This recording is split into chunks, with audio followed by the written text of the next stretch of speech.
Listen to the Vibes, hosted by Coyote Knight. Listen in for some positivity and good times. The views and opinions of our guests may not necessarily reflect those of the host or the Vibes Broadcast Network. Listener discretion is advised.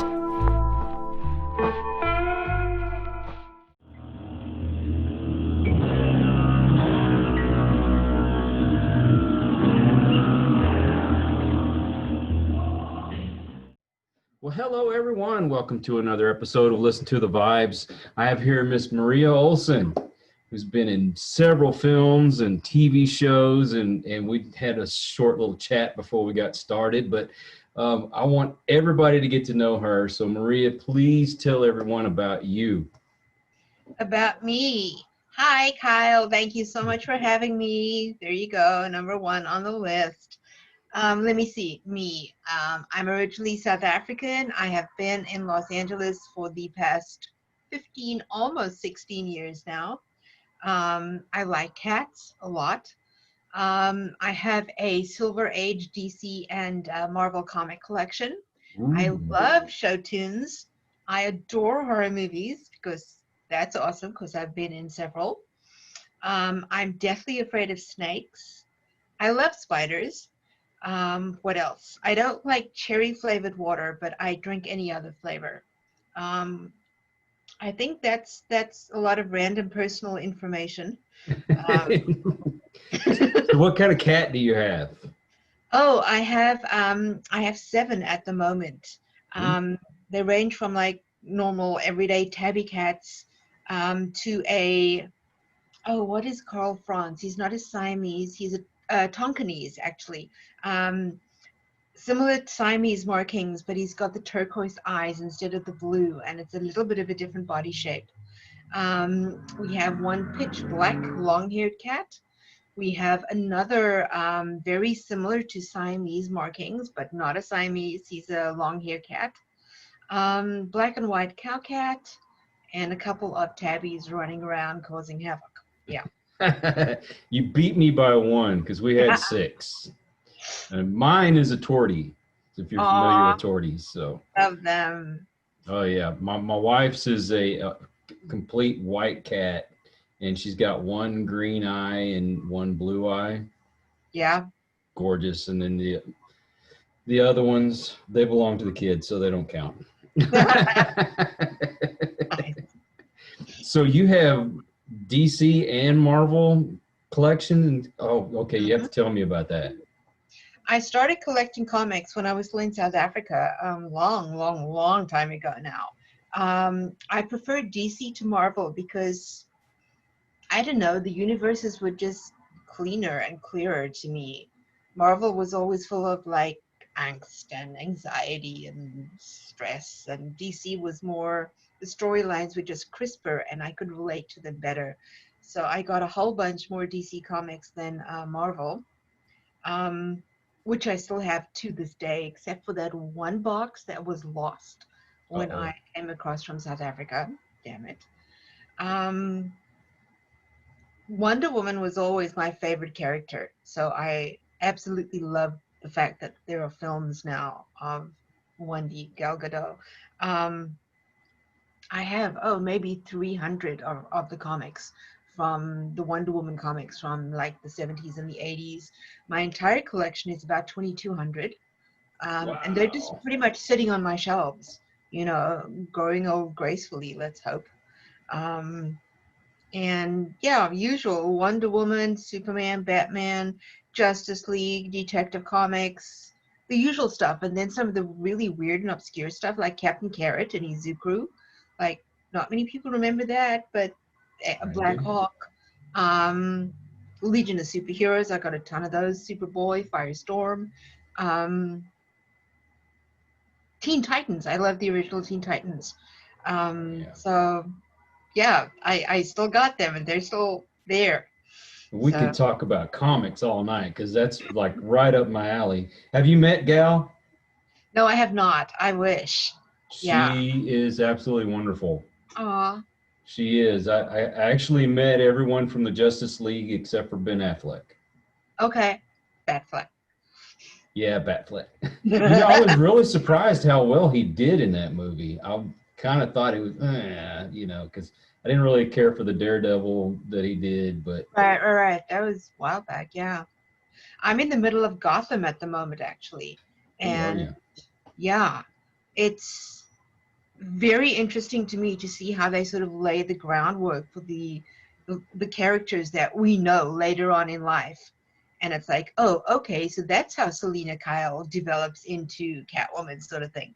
And it's very interesting to watch that show. I'm just really, really enjoying it. I wait until shows are like finished before I binge watch the whole thing. I don't wait for seasons. I like to see the whole thing in one. Just my Yeah, normal I don't nature. blame you because I was like all the time. I can't wait till the next one comes out. Then I can't wait for the next season, and I should have just waited. But if you haven't met him yet, Robin Lord Taylor is freaking awesome. I love him. I love him. I would love to meet him. He's just so talented. He's amazing as Penguin. I think the relationship that I loved the most is between him and his mom, Carol Kane. She's just amazing. Um, Yeah. if I had a choice, that was the role that I would have loved to have played in that series if I ever work at that level. But amazing series. I'm really, really enjoying it. The first time I ever saw David Mazouz, he was in an episode of The Office. Huh. Yeah, did you ever watch The Office? Nah, I never got into it. I just didn't like the humor style. Yeah. Well, I'm like my fifth go around watching all the way through, but he played the son of one of the CEOs of the company, and Okay. he's only in one episode, but I've recognized him right off the bat. Pun intended. Yes, yes, yes. Now, Holy Batman, man, yes. Batman will always be my favorite, but Mhm. I'd have to say right up there, Shazam. I don't know what it is, but Shazam's always Ah, been one of my favorites. okay. I didn't see the movie. I don't know. It didn't like connect with me for some reason. Really? Yeah. Uh, I haven't watched a lot of the later superhero films at all, actually. Uh, I was on a flight to and from South Africa a couple of years back, and I watched a lot of them on the flight. And it struck me how very similar in tone and in story exposition and whatever character arcs they were. So I was like, you know what? If you've seen one, you've seen like most of them. So I'll tell I, you what, it's worth watching. I'll have to say it's yeah. really worth watching. Okay. And Zachary Levi lives like 20 minutes from me. Wow. Okay. So yeah, I actually met him here in Austin. He's a really nice guy. But That's cool. Yeah. that's my thing. I like going around meeting all those folks. I think my highlight was when I got to meet Adam West and Burt Ward, and we got to meet Stan Lee. And Oh, wow. yeah, it was a highlight because I got to take my grandson with me, so it was like, yeah, even better. But so horror genre. How in the world did you get in the horror genre? Oh, I've always loved the horror genre. I remember when I was like 4 or 5, maybe a bit older, my mom telling me stories about the Dracula films that she's watched.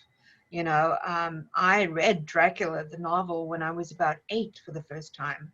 And I remember struggling my way through the book because it's obviously not a kid's book.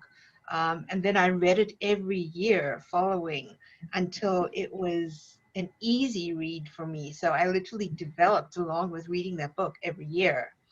Um, and I like the genre. I find it interesting. I've never found it scary, except maybe when I was very, very young. I will watch the horror movies to see whether they work or not. And I like story development. I like character development.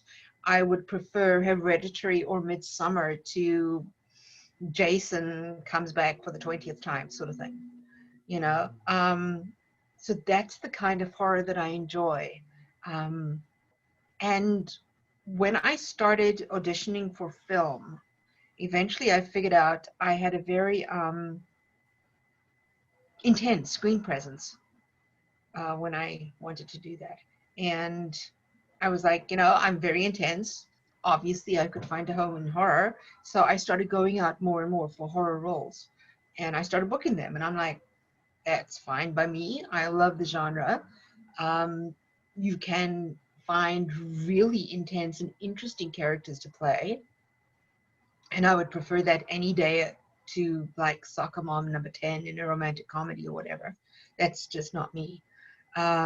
So I like working in the genre, and I also like watching it and reading horror books and horror comics. And I'm working my way through the original Dark Shadows series, TV series at the moment. So, pretty much everything about the genre I really enjoy. Horror TV shows. I've watched a lot of them. I love Bates Motel. Love it. Yes. Yeah. Holy shit. I hope I could swear. That's an amazing, amazing series. I'll tell you what, I was really surprised how well that came out. That kid they picked to play, the Anthony Perkins part. Yeah. Oh my gosh, man, that kid was just like perfect. Yeah. And Vera Farmiga as Mrs. Bates. Wow. Yes. Wow. Just wow. Of course, American Horror Story, I adore. Penny Dreadful. I watch a lot of the series like that. So I really just enjoy the genre.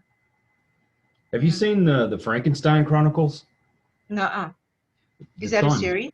Yeah, it's on Netflix. Oh.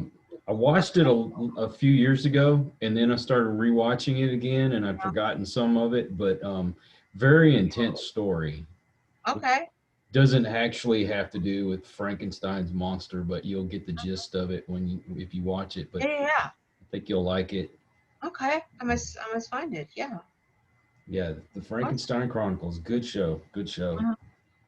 But yeah, American Horror Story, when that first season came out, I didn't realize it was going to be like a long-going series. I thought it was just going to be like a one-off thing, but oh my God, that first season had me hooked. And amazing. Yeah. Peter Evans, I tell you what, that kid has turned out to be one heck of an actor. Yeah. He's amazing. And there are just so many strong female actors in there as well. I love Lily, I say Robbie because Robbie is the South African pronunciation. Taysa Farmiga, obviously Sarah Paulson, Jessica Lange, Kathy Bates. Oh my God. Lady Gaga even in the hotel. What's her name? She was in the hotel one as well. Chloe Sevigny. Angela Bassett. Angela Bassett, that's who I was trying to think of. Yes. Every time you turn around, there's an amazing actress. Billy Lord, Leslie Grossman, Naomi Grossman. Yeah. The way they made her up as Pinhead, you would not believe how gorgeous she actually is, because they made her look horrid in that show. And when she takes the makeup off, she's gorgeous. We have the same, or had the same agent, and actually we used to go out for this one or two of the same roles. So yeah, I've seen her in the audition room. So yeah, and I was on set actually for that episode on season 2 when they have they show the movie to the inmates of the asylum, and she like runs up to Jessica Lange and she goes, "Pepper P." Yeah, I was there. I was one of the inmates when they shot this whole thing. That was so amazing to watch Jessica Lange do that amazing monologue and everything, just to be there. It was awesome. To watch him dance. That was awesome too. Yes. You'd think, really, in the middle of a horror show and they are singing and dancing, but it was awesome. I missed being in that episode because I had a previous commitment. Oh. I was in Delusion that year, which is an immersive horror show. I was in that for 2 or 3 years running, and they called me back to shoot this, the name game episode of Horror Story. And I was like, I'm sorry, I'm performing tonight. So it was like, if I'd only known that that was what I was going to miss, I would have got my understudy on, damn it. Ah, I will have to say my number one favorite episode was when Stevie Nicks was in the witches one. yes. Stevie Yes. Nicks, I'm still in love with her. She's awesome. Oh, yeah. Yeah. I mean, Heaven was an amazing season. I love New Orleans. I've performed there twice. I love the city. It's got to feel like no other. I just feel so at home there. We did some immersive shows there with E3W company at the Overlook Film Festival for 2 years running, and it was amazing. So Coven is like one of my favorite series with Stevie Nicks and just New Orleans and the witches and everything. It's awesome. Oh, well, I'm sure you've taken that walk down Bourbon Street then. I have, yes. Yes, that I'll have to say I've got to go once, and when we took that walk, it was like, yeah, that was crazy. It was awesome. Yeah. It's, Um, I want to go back and do the tour of the Lalaurie Mansion, like Kathy Bates's character. I want to see that damn house. I want to go on the tours because when I was there, we worked like 24/7. We didn't have time to go on sightseeing tours or anything like that. So, when we're allowed to travel safely again, whenever that is, I still want to go back. Yeah. we're living a horror story right now, right? They say that people who watch a lot of horror are actually coping better with the situation because we're like, yeah, we know this. We know the story. You know? Yeah, that what's that movie with Dustin Hoffman where they have the pandemic? Is that what it's called? Pandemic? Contagion? Is it Contagion? Is that what I it's think called? so. I think so. It's weird that came out about the same time on Netflix as all this started happening. Mhm. Coincidence? Is anything a coincidence? Is everything a coincidence? So, so what was your first role? Ooh, wait. We're talking film or are we talking stage? Either one. Okay. I'll let it be dealer's choice. If we go back to stage, then I would be literally 6 years old in the ballet shows at our big 500-seater theater back in East London, South Africa. I remember being so comfortable on stage that I was swapping positions with my friend in the same line. I'm like standing there on stage in front of the audience going, "Psst, we're in the wrong place. Let's swap." And it's like, I don't care that people are watching me. My first film role, what had happened was I was stage managing a production of A Flea in Her Ear for a local theater company. And the second lead said, "Oh, crap, I have a commercial shoot this Friday, so I'm not going to be at the show." The director looked at me and said, "All right, fine, you're up. You're playing the second lead tomorrow night. And by the way, you're going to be off book." And I'm like, what? I know nothing. So I had to learn that entire play in like a day and a half, including Spanish, which I do not speak. So I learned that phonetically.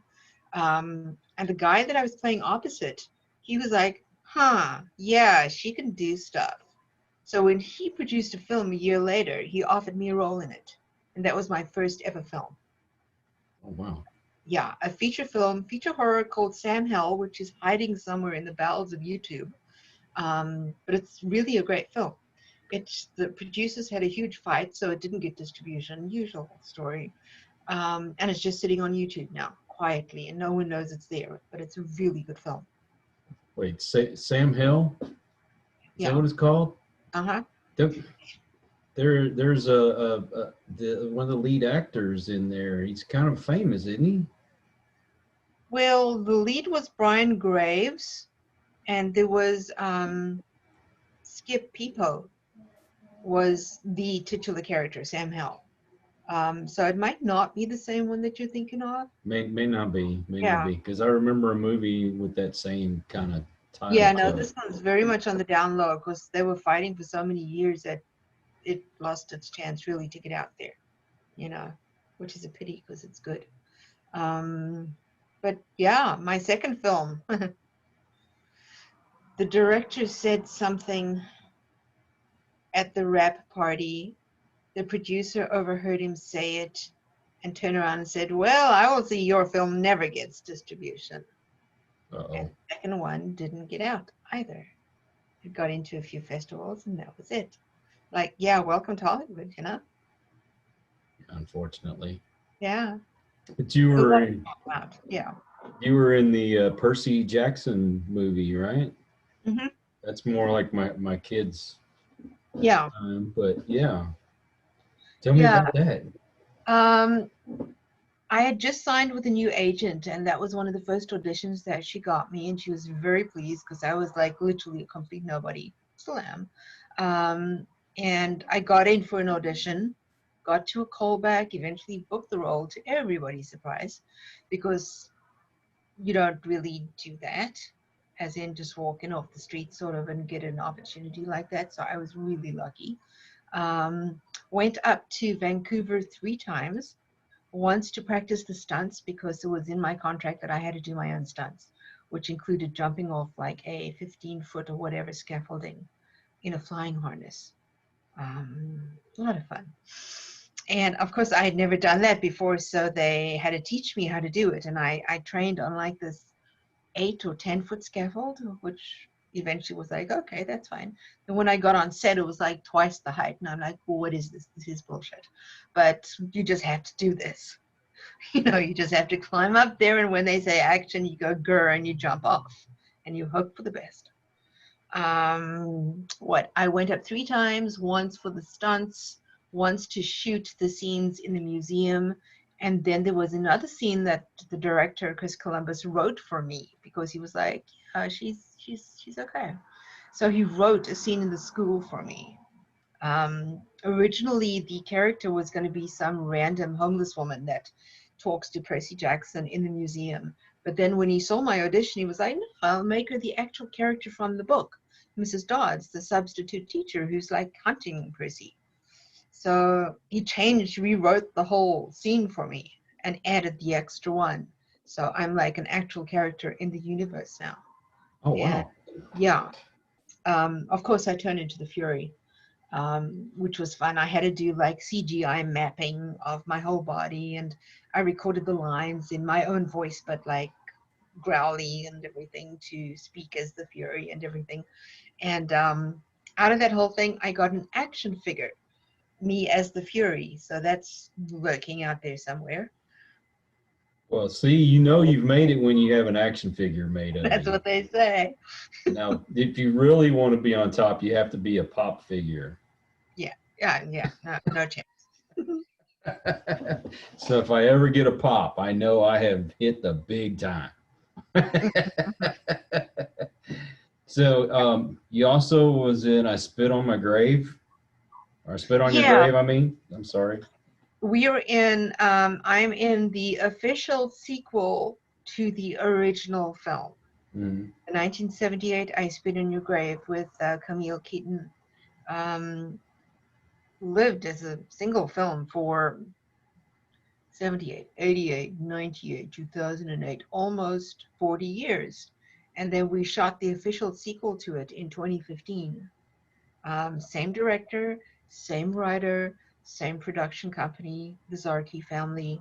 Um, Even Mayor Zarki's kids, who were playing the little kids in the first film, they now came back as the same characters in the second film.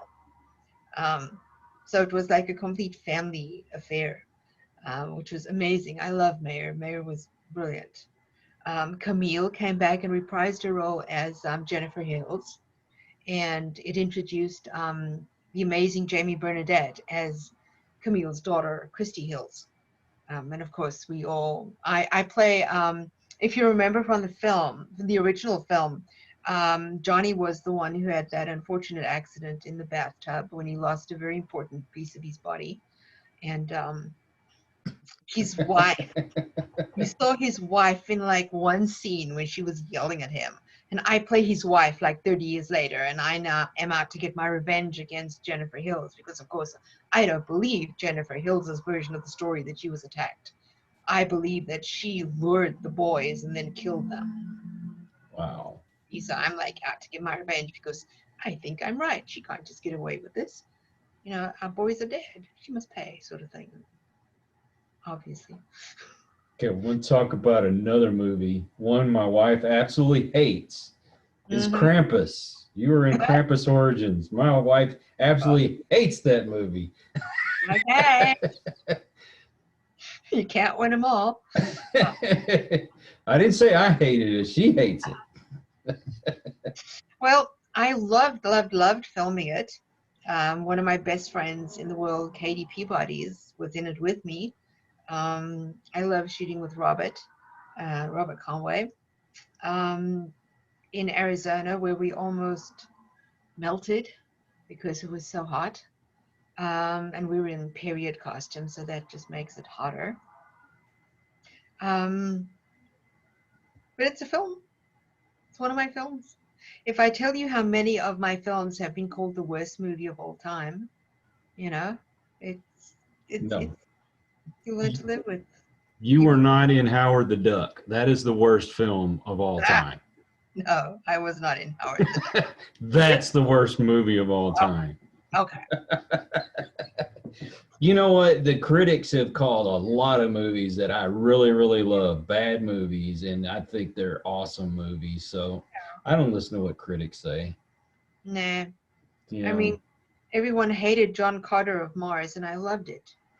I liked it. Yeah.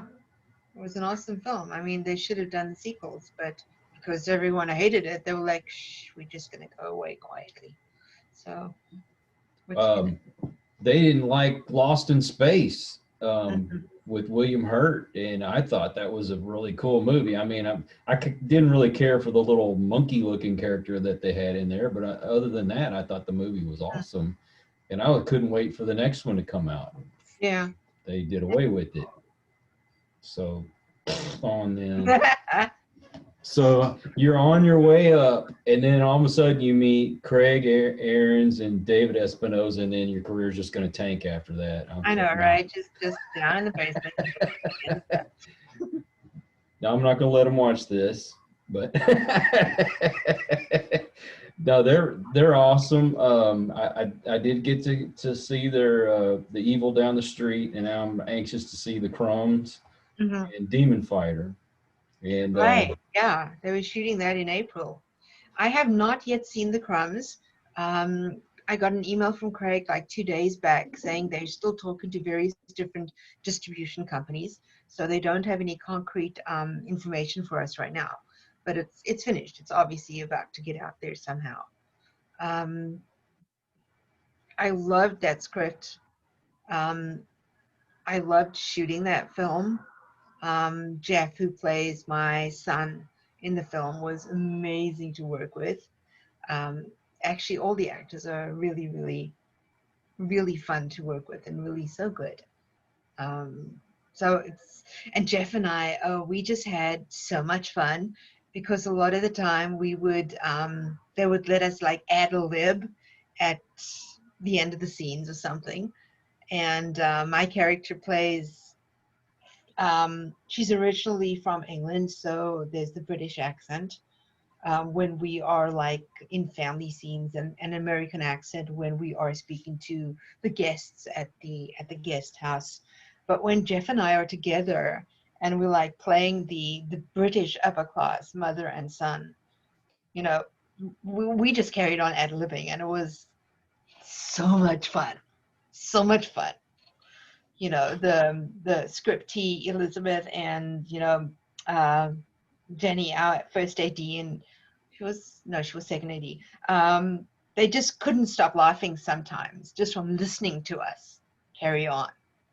But it was just so much fun to be able to do that, to be given the freedom to do that, because it's awesome. Yeah. Sometimes those are some of the best scenes and best lines when you get to ad lib. So Oh, in Percy Jackson, Mm-hmm. my line that got into the trailer, Percy Jackson, we need to talk or whatever it is, um, that was an ad lib. Chris came up to me and said, you have to say something to him to get him to follow you into this other room. So just think of something and say it. And that's how that line came about. And it was in the trailer and everything. And that one wasn't there, so stuff happens. Hey, it happened. It's meant to happen. That's the thing. Exactly. It's Mm. absolutely meant to happen. So, is there like a role that you would really, really like to play that you haven't done yet? Hmm. I've played so many different characters and so many types of like monsters, for want of a better word, um, that I really look for something different these days before I accept a role. Um, I'm not able to like put a name to a character and say, oh, I want to play that. But I like playing incredibly complex and detailed and layered characters, things that make me think, where I can get inside characters' heads, um, things that stretch me, things that stretch me, really, you know, because if I'm just given another stock character that I played 10 times, I'm going to be, well, sure, I'll be in your film, but this is not stimulating me at all, so I'm very picky as to what I play these days. Um, I would love to play something like a character out of Young Frankenstein, something like that. I love that kind of slapstick horror comedy, not necessarily with dialogue even. I did a short promo pilot for a series that never got anywhere, called Our Zombie Mother. And I played a mom who had somehow turned into a zombie. I ate a bad Twinkie or something. And that was a horror comedy. And I didn't have any dialogue, but I just had so much fun expressing the character physically and everything that I really, really love that. So, if there's like a female version of Igor out there or something complete with a hump, yes, I'd like to do that. And I don't have to have any dialogue. It's fine. I can just play. Oh, You that know. classic movie. I absolutely anything basically with Gene Wilder though. I always love. So, your Madeline Kahn, Oh yeah. Marty Feldman. I mean, you name them. Um, oh my God. Trying to think of his name. Yeah, I played Frankenstein. I know him like the back of my hand. Oh yeah. He was in I can see. Everybody Loves Raymond. Can't think of his name now. Yeah. Peter Boyle. Okay. Yes, the whole putting on the Ritz. That was that's like my favorite part of the movie. Yes. Yes. Yes. What's it? Werewolves. Werewolves. Yeah. Um, They just don't make movies like that anymore. I'm sorry, they no, don't. they don't. Well, there is what do you do in the what they do in the shadows. I haven't seen the series, but I have seen the movie. I That have was not seen the movie. it's hilarious. You should. Okay, because I did see the advertisement for the show the other day, and we were like, man, that looks like it's going to be funny. So, Mm. I haven't seen the show yet, but the movie is really funny. Yes. one show that came out that they just totally stopped production on, and I don't know why because it was so good and so funny, was the Santa Clarita Diet. Oh yeah. Yeah, I saw a couple episodes of that and then it like vanished. I don't get it. It was so good. I thought it was good anyway. But what do I know? I mean, I just We're sit just on, the consumer. We're just the viewer. What do we know? what do we know? Yeah, come on. I know what I like. Mm. But, I grew up watching horror movies. I'll have to say, I think my first quote unquote horror movie was George Hamilton playing Dracula. Oh my God, I Okay. can't think of the movie now. Uh, I can't even remember of it. It's a horror comedy, right? It's a Love horror at first, comedy. Love at First Bite, wasn't it? Was that it? Was it Love at First Bite? Something like that. Yeah, it might have been it. Yeah. Of course, Young Frankenstein. Hmm. Remember my mother being reluctant to me even watching that. I don't know why that was so bad. It's so tame nowadays. Right. Yeah. But I've watched all the Halloween movies, Friday the 13th. Hmm. Really got into Freddy Krueger when it came out. I think I was in high school when Freddy Krueger came out, Yeah. and my youngest son, who's now 24, when he was a little kid, that's why he wanted the whole Freddy Krueger series, and he probably wasn't like 5 years old. I'm like, that's what he likes. Let him watch it. I don't. Yeah. Yeah. It get a lot worse nowadays, believe me. Yeah. But just something about that genre. But it goes with the whole science fiction and Hmm. comics and things like that. Because Yeah.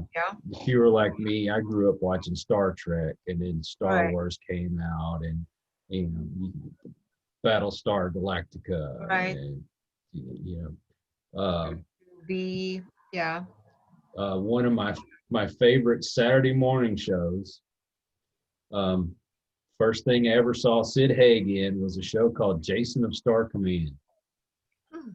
And if you've not seen it, look it up on YouTube. Yeah. He played a character named Drago. Okay. And you're like, that's Sid Haig. But yeah, that was, I think, one of my gateways into science fiction. Okay. Yeah. And the Superman serials, from the George Reeves to the Hmm. Christopher Reeve playing Oh it as yeah. Superman, and of course had to rush home to watch Batman and Robin, and the Saturday morning Shazam Hmm. and Isis. Yes. Yeah. Yeah. Yeah. I remember that. So and I collected comic book. I don't have nearly the comic books you got, but so just something about that escape. You know what I mean? Yeah, I do. To this day, I read fantasy. I only just about read fantasy and horror and science fiction and history, like ancient history. Um, and it's just that escape. It's just that, yeah, I don't know. I'm rereading the Belgariad right now, David Eddings and Lee Eddings. I read it when I was like 20 years old, and it's so interesting to revisit it like 30 years later or whatever, you know, see it from a completely different viewpoint. Well, I don't know if you're like me, but I get more enjoyment out of reading some of the books than I do actually watching the movies. Sometimes, yeah, because movies are, well, limiting in that they present you with their own view, their own completed visuals, and with the book you're free to imagine everything, and it's going to be richer than what a two-dimensional screen is going to give you. You Right. know. Well, when you got like Jason and Michael Myers and all that. Mhm. That's different because Mm. that's what I was used to. It's yeah, Those movies. But yeah. when you got Stephen King's the only writer that I've sat down and read a book, and and this is as a teenager, and still like looking over my shoulder and checking the rooms, and that visual of his words Mm. just brought that out, or Yeah. Isaac Asimov, or somebody like that. That Mm. the description of it gets your imagination going, and then you see it Very on the much. screen, and you're like, God, this ain't nowhere near as good as the book. Yeah. That's one thing that happened with the Percy Jackson series that I was in. The storylines departed so much from the books that it alienated the entire fan base, and that didn't help. You know, people who had not read the books were like, this is a cool film.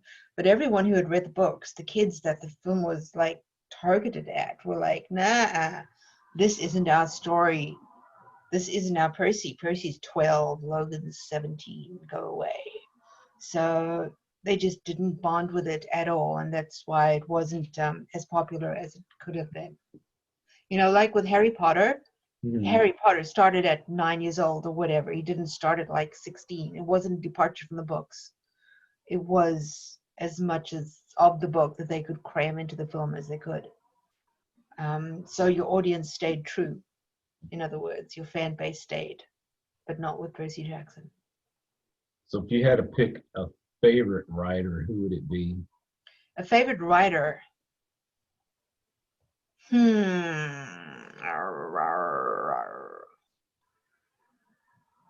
At the moment, there's 3 names in my head. There's obviously Stephen King.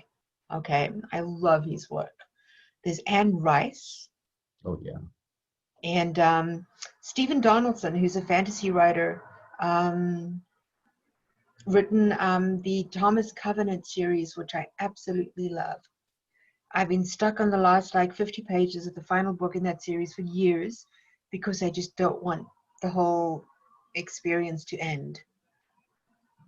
And that also means that I have no idea how the story ends, but that's okay. I'm fine with that right now. But Anne Rice, because her books are like rich, dark chocolate. It's so detailed and so layered and so rich with everything. Stephen King, because he can tell you, you can describe an entire person in like 2 sentences, and you know exactly who that person is. And especially his like earlier work. I love that. I've read like it several times. I've read the complete and uncut edition of The Stand like 3 or 4 times. I love that. The original, not original, but The Shining, which is very different from the film. I love that. You know, and again, the Thomas Covenant series. Those are, I'm going to go with those 3 as my top. Probably Stephen King. And I thinking, I don't know, can't decide. You know, and if, for those that don't really read Stephen King, but they watch the movies, I bet you they don't realize that Children of the Corn was a short story. There are quite a few of those wandering around, like The Mangler. Mangler? That's a feature, also a short story. Mm-hmm. There's one I watched the other day. Ugh. The Boogeyman. Boogeyman. Oh, I was in a film adaptation of that, A Dollar Baby, for The Boogeyman. Really? Yeah.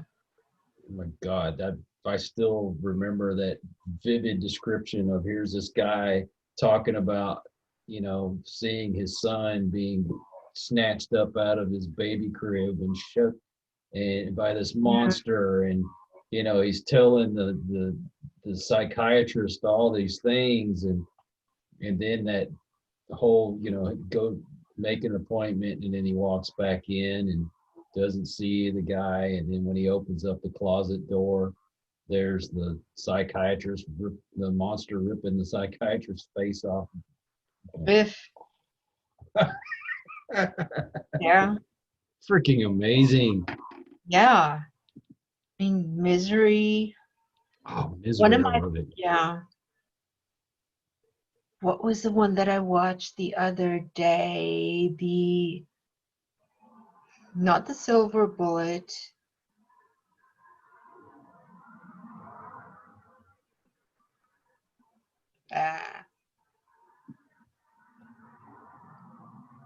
I forget exactly what it was called. It was the one about the boy who's trying to travel home to visit his mom, I think, who was dying. But it had somehow to do with these memories of the ride at the fair, Silver something or other. It was very similar to the Silver Bullet, Chasing the Bullet. Okay. I think that's one of the best adaptations of a Stephen King story that I've seen ever. It was just beautiful. Yeah. Yeah, and then well, Shawshank Redemption. Oh God, yes. I've actually been to that prison too, Oh yeah. Ohio State Wow. Reformatory. If you've never been, you should go. Yeah, I would love to. I love going to places like that. It's Would awesome. Yeah. have you ever been on a ghost hunt? Would you ever consider it? Absolutely. Okay, I'll make some calls for you. I'm friends with the guys from the Ghost Hunters TV show, Oh, so cool. Okay. especially Mustafa and Daryl. I don't know if you watch the show or not, but No, I don't. Yeah. Mustafa he's hard to describe. He's just so freaking awesome. But Hmm. I should tell them they need to take you along sometime. I have shot and acted at different locations where things were definitely happening, shall we say, but I've never been on like a ghost hunt. Well, Yeah. if you come to Texas, go with us. I can see behind you. That's our team back there. Paranormal Investigators Team Texas. Awesome. So yeah, come to Austin. We'll take you on. There's plenty of places around here to go visit too. Uh-huh. Yeah. So tell me about an experience you've had. Um, I think the weirdest one was in the old Los Angeles County Hospital. Um, there were like two hospitals on the site. The one was the new one, and the other one was the older one, which was gradually like being shut down. That's where we were shooting. And like only one or two floors was still operational as a hospital. The rest was either just closed off or being rented out for filming. We were shooting a film called Lost Time, science fiction film called Lost Time. Actually, my partner in that one was Derek Mears, who plays Swamp Thing and all kinds of people like that. So that was a fun shoot. We were told things like, okay, whatever you do, don't go up to the 13th floor or whatever it was. In fact, the elevators are locked, so you cannot get up to those floors. So you should be fine. I was wandering around looking for a bathroom. I found one, then I was trying to get back to the floor we were shooting on. So I got in the elevator and pressed my floor, and instead it took me to the 13th floor. And I was like, wait, we're not even supposed to be able to get up here. Never mind not pressing the damn button for that floor. And then the doors opened, and I was like, I'm not getting out of this elevator. You got to be kidding me. So I just stayed in there and until the door shut again. Then it took me down to my actual floor. And they were all like, well, what were you doing up there? It's supposed to be locked. You're not supposed to be able to get up there. And I'm like, I don't know. You know? I've never Uh, been in a building that's had a 13th floor. It always goes like 12 to 14. yeah. So Anyway, that was that one. I've shot at Linda Vista a couple times. It was really weird and creepy. That one has been on various like ghost hunting shows and things like that. Um, there was this old house in Adams, the Adams district of LA, where we did one of the seasons of Delusion. That house had really weird energy. Um, we were all in like different rooms, and it was a Halloween immersion theater. So people would go like the tour would go from room to room, and we each would do our little thing in our room, sort of thing. And the girl in the room next to me, she was like, "This woman who's just walked into the bathroom, and she hasn't come out, and there is no other exit. So I'm just gonna see what's going on." So she went in there, and there's no one in there. She saw someone walk in and not walk out, and when she was in there, well, and I was in my room and sitting on the bed in my room, and somebody came in to my room. We were all just, waiting for the next tour. We weren't like performing. Um, Someone came into my room, sat down on the bed behind me. So I turned around to see who it was, and there wasn't anybody. And I distinctly felt the bed move and, the springs go down, like someone sitting on the bed, but there wasn't anybody there. So I have no idea. It was just a weird house. I mean, I got literally attacked by one of the audience members. It's like sometimes it's like all right, you got to find a clue to get through to the next level sort of thing. Mm-hmm. I had a key around my wrist or something, and it was like, all right, can you go and fetch the key? And everyone was supposed to get scared and run away. But there was this one audience member who was like, no, fuck this. I'm getting that key. And she literally tried to wrestle it from me. I was down on the ground wrapping it around my arm because I wasn't supposed to give it to her. And she was pulling it off, and I had rope burns and bruises. We had to call security. She had to be escorted from the premises. Oh my gosh. Yeah. Things just happen. I mean, there was a weird energy in that house, especially around Halloween. There had been a fire there a couple decades previously. Apparently someone had died in the fire. We don't know what's true and what's not, but it was a weird house. Let's put it that way.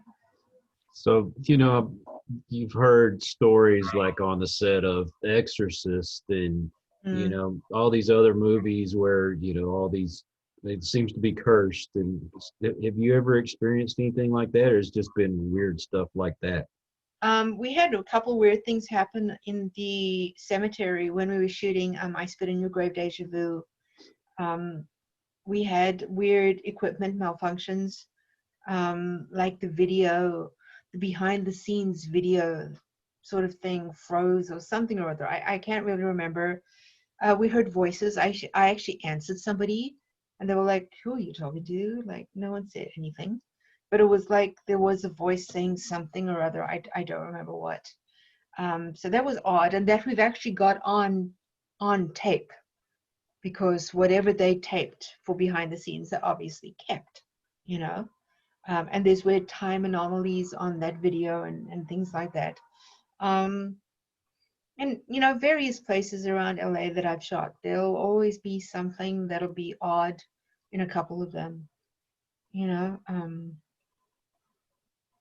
Eventually you learn to go, oh, okay, it's one of those. One of those deals, huh? Yeah.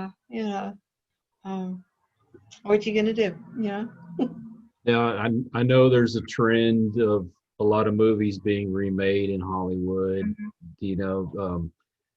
which some of them seem to be pretty good remakes, and some of them's like, why did you even try? But I mean, if you could pick a movie to remake that you could star in, what would it be? Metropolis. Ooh, that's a good movie. Yes, no one tried that. That was way ahead of its time. Mm-hmm. The android in that thing. Who would have ever thought back then? Yes. I just love that film. I love everything about it. From the one with the original-ish score to the Giorgio Moroder score to, I just love it. The visuals, the story, the what's her face? Maria, who played the lead. Well, the character's name is Maria. She was fitted into that damn android suit like every day, and she had a really hard time shooting that. She was only 17 when she did that, so it was like that wouldn't even happen today. That's kind of like when George Lucas came in and did Star Wars. He did stuff that nobody had ever tried before and made visual effects nobody would have dreamed of. But that, back then, that was incredible. The science fiction that went into making that movie. I remember sitting through it, I think for the second or third or whatever time, and just waiting to see the Death Star explode. And it was just this amazing, overwhelming thing to see on the big screen. When they changed it a couple of decades later, I was like, this is bullshit. I hate this version. Well, and I'll have to admit, I'm not really big into the latest trilogy. I thought they kind of ruined it. Yeah. Don't waste your time on it. Okay. Don't waste your time. Other than, say, Adam Driver, who I thought did an excellent job, and I can't remember the kid's name. He plays Finn. Oh yeah. He had such a great build up in the first one, Mm-hmm. and then they just kind of, I don't know, they just had less and less importance with him. I thought that there was going to be a chemistry going between him and Ray, and Yeah. that just like went away. And I mean, I kind of get it. They wanted this, to kind of flip to Ben Solo, Kylo Ren, whatever you call Right. him. But Yeah. I just felt so let down with that Yeah. trilogy. I think a lot of it had to do with they reshot, I think 80% of that movie. Wow. And yeah, and I think it ruined it. Okay. So I wasn't real thrilled with the prequels. I will say I kind of Yeah. enjoyed that the last one when Anakin becomes Darth Vader. I thought that was kind of cool, but it could have been better. But nothing will ever beat Empire Strikes Back. That's the best. I'm sorry, that's my Yeah. favorite. The original was like, I saw the original, like the first one when I was 11, 12 maybe. And it was so clear what it was. It was, all right, these are the good guys, these are the bad guys. Our objective is to save the princess, sort of thing. Very clear, very easy to understand and follow, and it was just amazing. Then when I saw like episode 1, it was like, wait, there's this trade embargo that has to do this. And I'm like, what the hell are they even talking about? Yeah. And it was just so fuzzy. I don't know. The story just got lost in clever details, sort of thing. It's one of those you have to watch it several times before you Mm. kind of pick up on, okay, now I see what they're trying to do, but I don't Yeah. like to have to keep rewatching it to get the gist of it. You know what I mean? Yeah, exactly. The originals were, it was so clear. And that I think was, a really big selling point of them.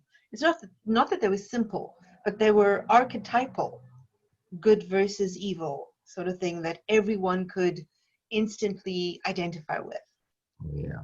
I mean, Yeah. it's almost like watching Errol Flynn or something, and Mm.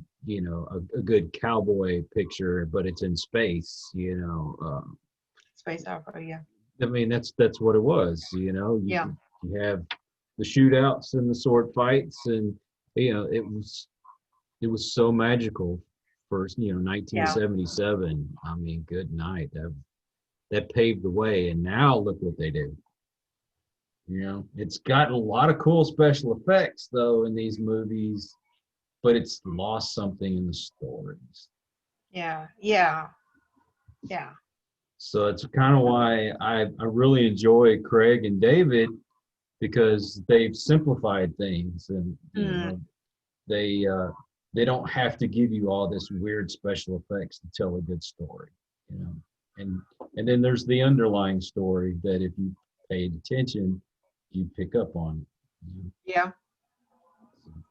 Awesome guys. I don't care how much they pay me. I'll still say they're good.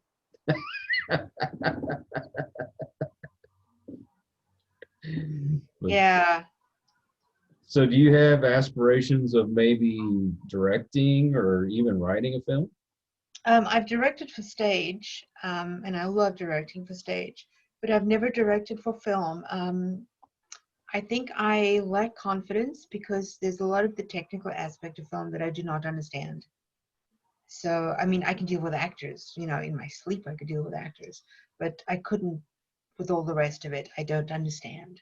So, sort of leave that alone. I do write. When I eventually get time, I will hopefully finish the 2 scripts that I'm in the middle of, and then we'll start a 20-year odyssey to get funding. So that's like, all right, fine, I'm writing, and it will probably never go anywhere. So why write when I could read or watch something, or So, I don't know. But yeah, I've got 2 half-finished scripts, and that I'll get back to eventually, I'm sure. Do you have any parts for people in a wheelchair? Not in the 2 that I'm writing right now. Oh, darn. I was going to say I'll be in the movie. One, in fact, has an entire female cast. So sorry, Kyle. I can wear a dress, but you'll have to do special effects to get rid of this, though. Yeah. Yeah, it was, that one's an adaptation of a story. It's in public domain. It's a horror little ghost story from about 150 years back of this little girl, 6-year-old, who haunts this house. And of course, then ingenue comes in and stays with the couple in the house, and she starts getting haunted by the ghost. I just like fleshed the story out and made it more interesting and more connected, shall we say. But yeah, that's like my favorite project, which hopefully I'll get back to. I've got notes and everything as to how it finishes. I'm about 3/4 of the way through. I don't just write quickly just to get it out and then spend a lot of time on subsequent drafts or anything. It's pretty much a finished product. I write and then I'll maybe go through the scene twice just to clean it up a bit, but it's pretty much there because I get bored with things. So I can't rewrite and rewrite and rewrite. That'll drive me insane. I can only imagine. Well, I mean, when you have good, strong women characters, female characters, I think people appreciate it more nowadays than what they did, before. I mean, don't get me wrong, there were still good women roles, but I think it's more appreciated now, as long as it's not forced. That's the only thing that I have a problem with, is when it seems like they just forced the character. Yeah. There's a movie or a TV series coming out, and it's a Star Wars based show, and it's an all-female cast. Well, I have no problem with that, except they got Brie Larson playing this character where she's born with like the strongest amount of the force that you could possibly have, and she doesn't have to go through any training or anything like that. She just automatically knows how to do all this stuff with the force, and like that takes away from it for me. I think you should have to go through the trials in order to be a Jedi. Yeah. It's not just power, it's also compassion and maturity And discipline. Jedi, especially discipline. Yeah. So that ruins it. I mean, you're just automatically going to make this powerful character that they don't have to do anything. They're just automatically born that way. Yeah. I mean, Anakin was supposed to be very, very powerful, but look what all he had to go through. So that ruins it for me. Yeah. I don't think it's fair. So. Yeah. Stories must be, I don't know. It's difficult to explain, but not manufactured. I hate the idea of like scripts. All right, on page 6, you have to have this inciting event. It's like, no. Just tell your story. Let it be natural. I don't know. I mean, you take Superman. Okay, Superman, who's one of the most powerful heroes in the universe. But he still has his trials and tribulations he goes through. He still has his challenges. If you just made it to where all he's got to do is show up on the scene and it's over with, where's the story? Exactly. Where's the struggle? Yeah. It makes no sense. I mean, you need your Superman, but you need your Lex Luthor, somebody that's going to challenge you. Yeah. Talking about that, that reminds me of the Unbreakable trilogy. Have you seen those films? Yes. Oh my God, James McAvoy playing in Split. That guy, he deserves an Oscar for that performance. Yeah, he was awesome. To change characters like he did, which is the way I feel about Peter Evans. I mean, you saw that last where he played, Jim Jones and in Cult. Yes. Wow. He blew my mind. What he played, David Koresh. Charles Manson, and Mhm. he embodied every one of those characters. How do you do that? You know? Cult is the most difficult of the seasons to watch for me because cult could be real. In fact, somewhere probably cult is real right now. Um, Yeah. yeah, there's no supernatural anything in cult. It's just pure. This could be happening down the street, so have fun with this. Mhm. Yeah, it's too real to be really enjoyable, but it's That's very well made. It's a hard watch though, very hard. that's got Carrie Fisher's daughter in it, right? Cult, yes. Billy Lord, yes, yes, She's amazing too. I like her. yeah. But yeah, back to James McAvoy and the whole Unbreakable series. Oh my God, I didn't even know those were going to collide Right? until if you watch Split and then you watch the very end, and Mhm. there's Bruce Willis sitting there. I'm going, whoa. And it's just the idea of, okay, you cannot have the superhero developing without the supervillain developing. You have to have balance. You have to have one for the other. Exactly what you were saying about Lex Luthor and Superman. You can't just have one. It's got to be both. Hmm. So I just love that trilogy so much. You know. Well, Mr. Glass, who I thought was especially in Unbreakable, when you have no idea that he's going to be the one doing all this stuff. Hmm. It blew my mind. And to go from that, which Unbreakable I thought was a great movie, but Split to me was the best out of them. I did enjoy Glass, but Mm. Split that was the end for me. Oh my Well, God. Glasses, of course, got Sarah Paulson in, and I'm on the Sarah Paulson kick right now. I'm just watching stuff with her because she's so interesting on screen, you know. Um, so I enjoyed her in that as well, and just to see how the whole thing played out. I don't think that the story's finished. Obviously, it's going to well in its own universe. It continues. Whether Night, whatever his name is, Shyamalan is going to make another Shyamalan, yeah. film. No idea how to pronounce that. If he's going to make another film, I don't know. But within that universe, the story's not finished. It's just getting out there. Just getting Now, out. Sarah Paulson, she's married to the mom from Three and a Half Men, right? Or Two and a Half Men, Two and a Half Men. I mean, Holland Taylor. I think, I've never watched Three and a Half Men, so I have no idea. But if that's Holland Taylor, then yes. yeah, was it Two and a Half Men, Three and a Half? I don't I remember. don't know. Sitcoms are not my thing. Well, I've always loved her acting. She's hilarious. But yeah, I think they're married. She's quite a bit older than Sarah Paulson, though. Yes, she is. Yeah. I think she's in her 70s or something like that. Wow, what Sarah Paulson's in her 40s, 44. Yeah. 44? God, Yeah. I I'm was older actually than on her. set with Sarah Paulson when I played in American Horror Story.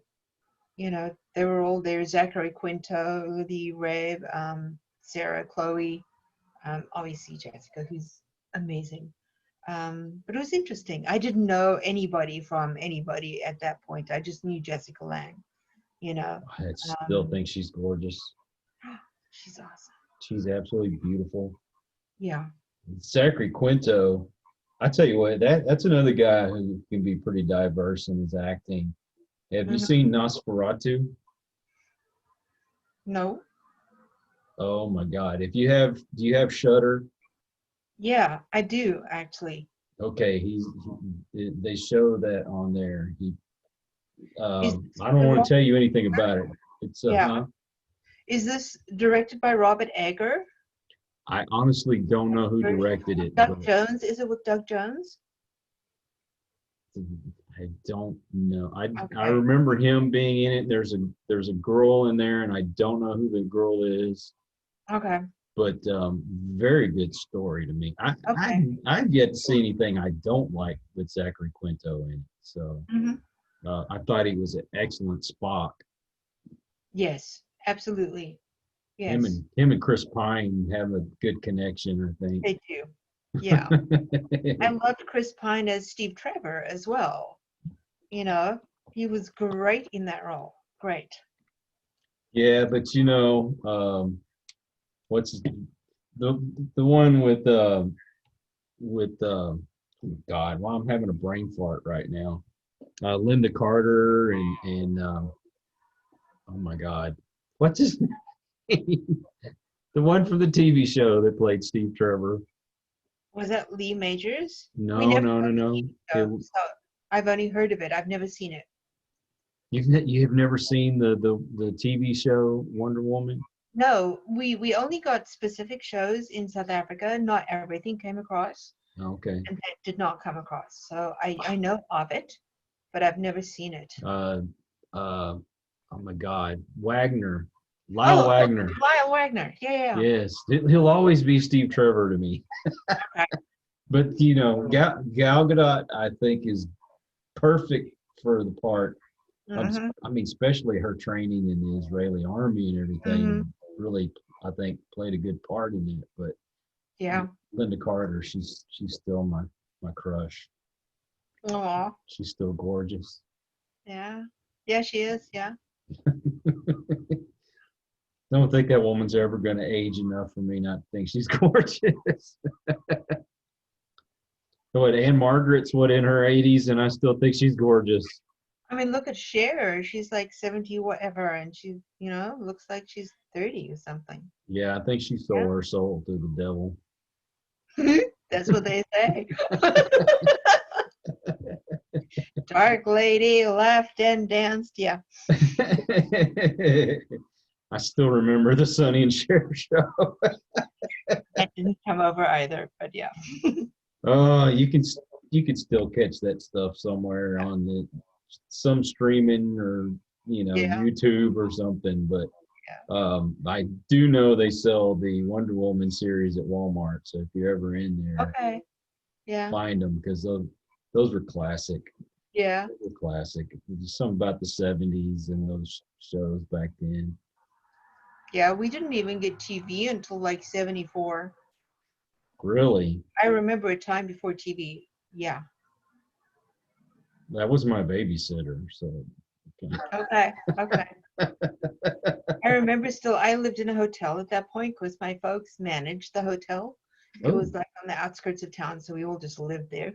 And this guy came around and he started like demonstrating TV sets to us. I remember that specifically. And we were like, what is this weird box? Yeah. And then obviously we got TV and we got programs from all over the world until we started making our own, So, but yeah, there's a whole chunks of my like pop culture knowledge that I just don't have because it didn't come across. And yet I grew up with Brady Bunch and 80s Enough and some shows that did come across, and I know all about them, but other things, not a clue. Well, that transition from the Brady Bunch to the Partridge Family. Yeah, Partridge, nah. It's, No idea. it's like the Partridge Family were a little bit more gritty than what the Brady Bunch was. So it was more cool, Okay. Now, if you want to talk pop culture, all you do is just give me a call and we can spend some hours talking about pop culture. Anything 70s, I got you covered. Mm-hmm. Yeah.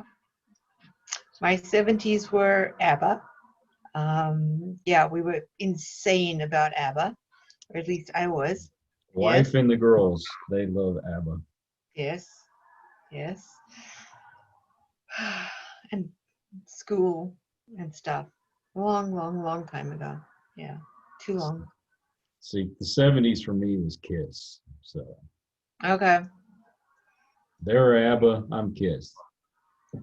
Yeah. Can't even think of a single Kiss song. Sorry. If you want to spend hours talking about Kiss, we can do that too. I did get to meet them back in 2010. That was the highlight of my life right there. Oh, wow. Don't tell my wife that. She thinks it was our wedding. Yes. But where can people find you? Me, Yes. well, at the moment in Culver City. Social media and all that good stuff. Facebook. I'm rarely on Twitter these days because I'm super busy.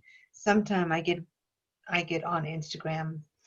Sometimes, not all the time, because I'm super busy. But Facebook, I still check that like daily. Maria Olsen 66 is my name pretty much everywhere. So that's how you know it's me. I have a fan page on Facebook. I have my own, private page on Facebook, but it's not my own private profile, but it's public, if that makes any sense whatsoever. So anybody can like comment or talk or like or whatever they want to do. And that's pretty much it right now. I haven't shot anything since February because lockdown and pandemic, and Dad is 88 years old and is, had a quadruple bypass, so is compromised. So I'm not taking any chances, and I don't really need another indie film. I have enough right now. Thank you. So I don't need to run out there and shoot another one during a pandemic. So I'm just sitting back and waiting it out to improve. Yeah. Yeah, I hear you. Well, we look forward to seeing the Crumbs. Yeah. And did you do Devil Hunter as well? No. David actually said to me, if there was a role that he could have put me in, he would have. Or Demon Fighter, I'm sorry. Yeah. I'm sorry. Yeah. Well, have you got to meet John Osuna? Oh my God, you got to meet that guy. He is so cool. He's the Demon Fighter. Very cool. Okay. Yeah, because David didn't want to show him up, so he let him have the part instead. He figured he played, Father Bob and right. Yeah. stuff, but that was enough, being a priest for him. I know. There's so much you can take. I know. But thank you so much for doing this and taking time out of your day. I know you're busy, and I know we do appreciate it. And of course, I appreciate everybody that watches and listens, and stay tuned. We're gonna have some more folks from these films be on, and catch you on the next one. Awesome. Thank you. We hope you enjoyed this episode of Listen to the Vibes. You can catch us on Buzzsprout or wherever you listen to your favourite podcasts, and on YouTube. Follow us on Facebook at The Vibes Broadcast Network and on Instagram at The Vibes Broadcast.